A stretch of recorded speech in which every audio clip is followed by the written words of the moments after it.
J'aimerais dire à quelqu'un, les ténèbres ne régneront pas toujours dans ta vie. Plus jamais.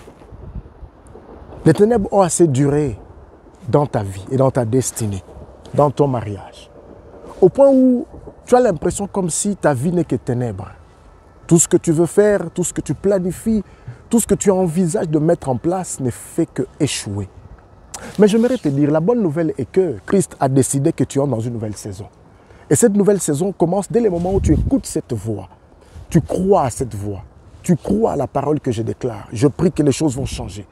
Mais une chose à faire, c'est quoi? C'est de pouvoir entrer dans la présence de l'Éternel. Prie et bénis Dieu pour ce que Dieu fait dans ta vie. Ne te lamente plus, ne pleure plus. Rends grâce à Dieu pour la victoire que Dieu t'a donnée. Parce qu'il y a 2000 ans, Christ est allé à Golgotha. Alors comme c'est le début d'une nouvelle saison, entre en prière, commence à proclamer la victoire.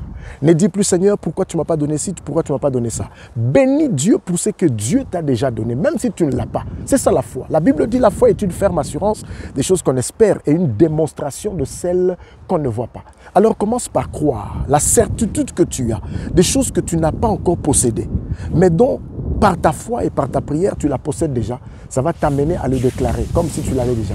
Et c'est ça la foi. Oui, parce que nous avons un soubassement qui est la parole de l'Éternel. Et nous nous basons non pas sur les faits réels, nous ne nous basons pas sur les réalités, mais nous nous basons sur les promesses que l'Éternel nous a faites. Il a dit, tu seras la tête et non la queue. Il a dit, il n'y aura ni femme stérile ni celle qui avorte. Alors porte ces bébés comme si tu l'as déjà.